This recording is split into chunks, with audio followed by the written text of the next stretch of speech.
Jadi gitu Mir ceritanya. Nah, menurut lo gimana? Aneh kan? Masa dia tuh gak ada panik-paniknya sama sekali waktu ceritain soal Kak Anggia? Bahkan seakan-akan dia tuh kayak mau nyelidikin soal kematiannya Kak Anggia. Indah kenapa kelihatan galau gitu ya? Jangan-jangan Indah mulai luluh sama Ren. Mir, gue cerita lo malah ngelamun sih. Kan gue lagi nanya pendapat lo. Ya, enggak, gue cuma aneh aja. Dari yang gue lihat dari mata lo, gue ngerasa kayak lo udah mulai goyang dan mulai terpengaruh sama Ren ya.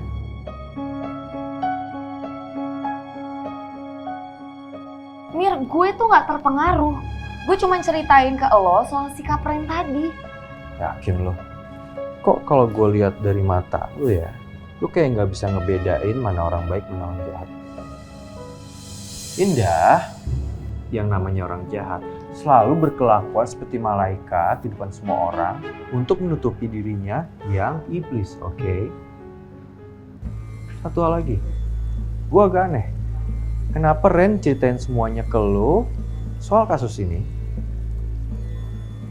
Karena logikanya, kalau dia nyeritain semuanya, gue rasa karena dia mau nutupin kasusnya dia. Dan kenapa dia sebegitu percayanya sama lo soal kasus ini? Coba pikir logikanya. Gue ingetin sama lo, jangan pernah lepas dari dendam lo. Karena bikin kita tetap hidup dan ngerasa semangat dengan hidup ini. Karena dendam dalam hati kita.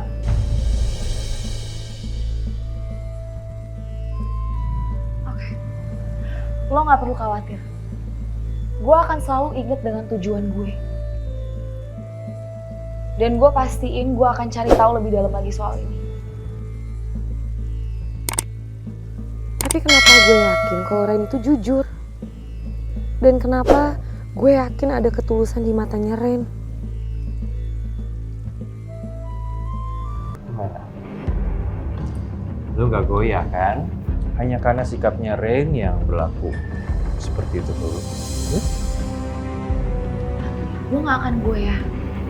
Gue akan terus cari tahu tentang kematiannya Kak Anggia. Dan gue akan buktiin kalau Ren itu emang pembunuhnya. Yakin? Gue yakin. Gue akan ngebuktiin kalau Ren terlibat dalam kematiannya Kak Anggia. Ya udah. Sekarang semua clear kan? Dan semestinya lu gak usah nanya pendapat gua soal pertanyaan yang tadi. Karena semuanya udah jelas. Gue akan terus pastiin dan cari tahu kebenarannya.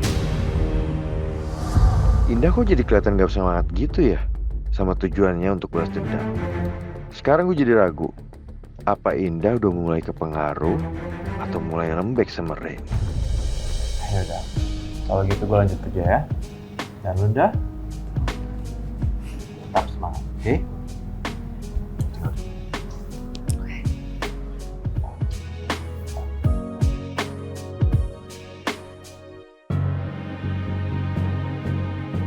Kamu kasih tahu Indah.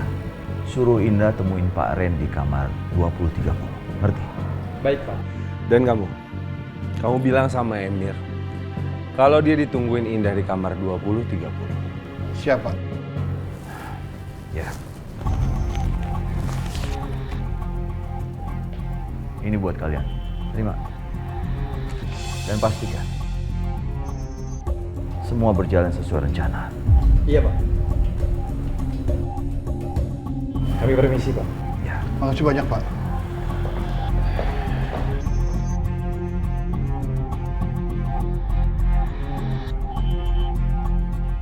Sebentar lagi dia. Sebentar lagi.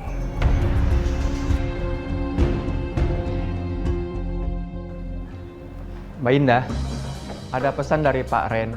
Katanya Mbak diminta datang ke kamar 2030.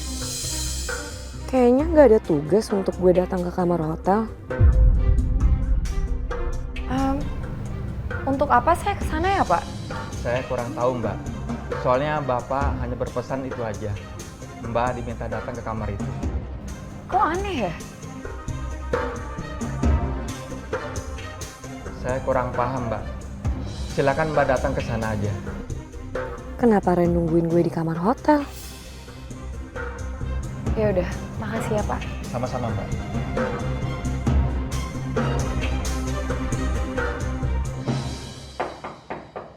Ya, masuk. Permisi Pak. Ya. Ada apa? Bapak diminta untuk datang ke kamar 2030 oleh Mbak Indah, Pak. Diminta datang kamar itu oleh Indah. Mbak Indah sendiri yang suruh, Pak. Gue baru aja ketemu Indah. Kok tiba-tiba Indah ngajakin ketemuan? Di kamar lagi. Ini mencurigakan nih. Kok kayaknya ada yang aneh ya? Sebentar.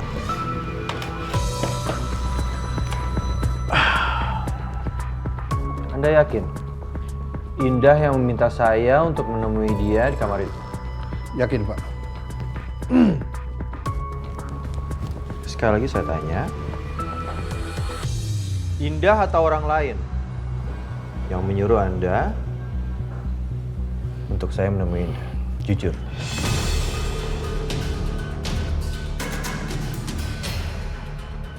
Mbak Indah sendiri yang suruh saya untuk menemui Pak Emir. Ini agak aneh buat saya. Karena saya baru saja bertemu dengan Indah.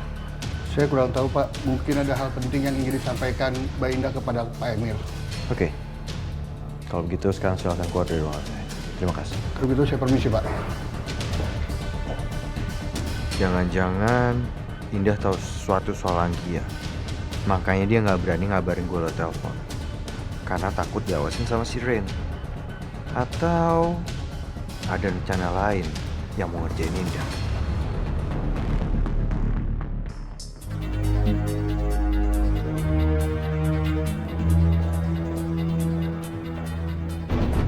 Pion, dia baru saja kena jebakan kita. Iya, Pak. Dan dia akan tertangkap basah. Ya, kita akan buat Ren memergoki mereka berduaan di kamar. Dan nanti kita akan kasih tahu Ren. Ren pasti akan marah. Karena dia berani berbuat yang enggak berduaan di sana. Dan yang pasti, Pak, rencana kita kali ini akan berhasil. Dan Ren bakal marah besar, Pak. Nggak mungkin nggak berhasil dia. Pasti berhasil.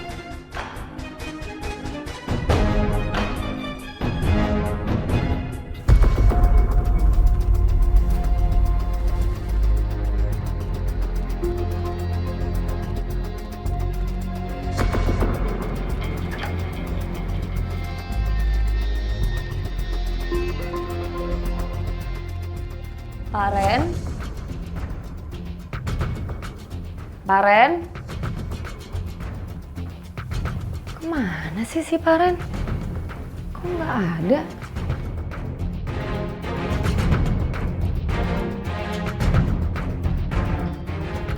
Beneran nggak ada nih Pak Ren. Jangan-jangan gue dikerjain lagi. Gue harus telepon Emir. Aduh, handphone gue ketinggalan lagi.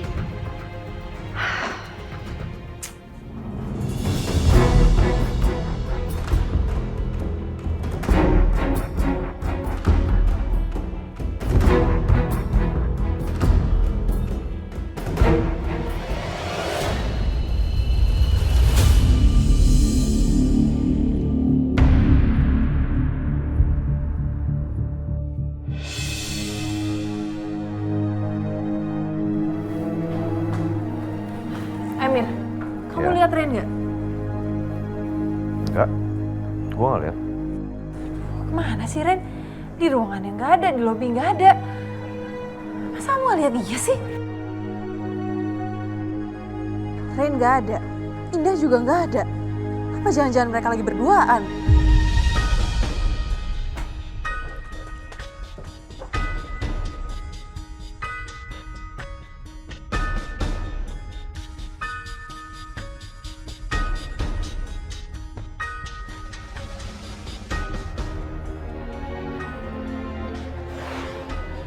Menurut aku sih percuma ya kamu teleponin dia terus berulang-ulang kali. Aku aja nyariin Ren dari tadi nggak ada. Aku sih curiga kalau mereka tuh lagi pergi berduaan. Gue nggak minta pendapat lo. Jadi lebih baik lu diam.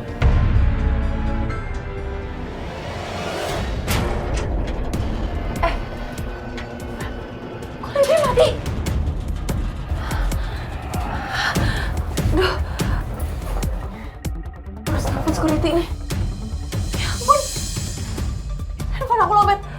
Emir, aku pinjam handphone kamu. Cepetan, kita harus telepon security. Oke.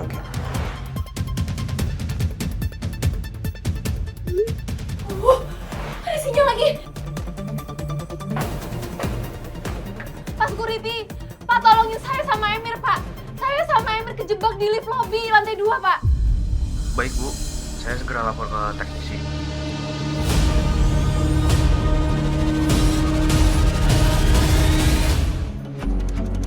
Muka kamu kenapa gelisah kayak gitu? Kayak mau buru-buru ngelakuin sesuatu aja. Lo bisa diem nggak? Gak usah ngomong sama gue. Diem.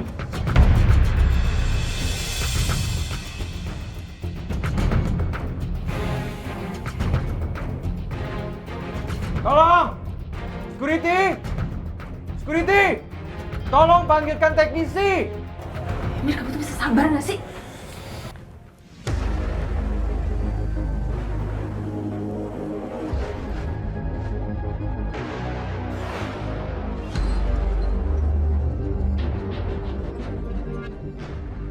Halo Pak Billy, saya baru saja dari ruangan Pak Ren. Tapi Pak Ren tidak ada, Pak.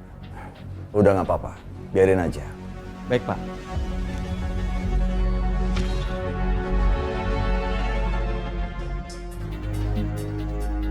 Ren lagi nggak ada dalam ruangannya. Pasti dia lagi nyariin Indah. Dan pasti semuanya akan ketahuan juga. Itu bener banget, Pak. Sebentar lagi keadaan hotel ini bakal geger lagi. Dan tidak akan lama lagi, Indah dan Emir itu akan diusir dari sini.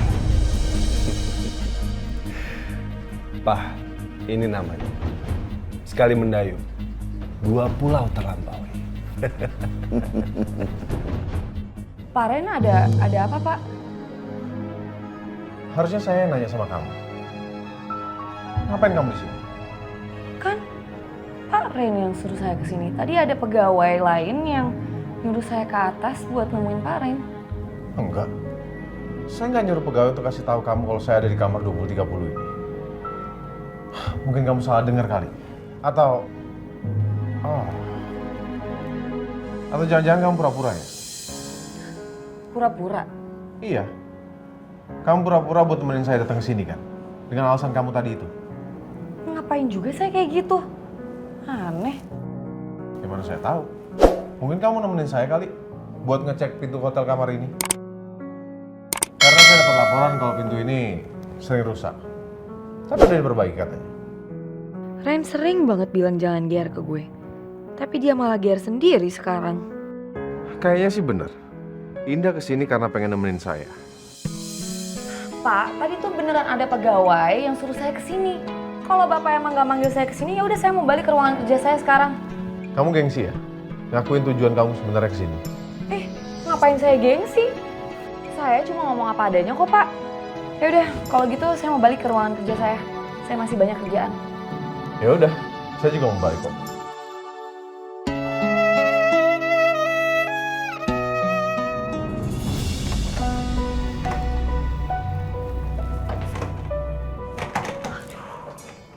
Loh, sepertinya pintunya kekunci.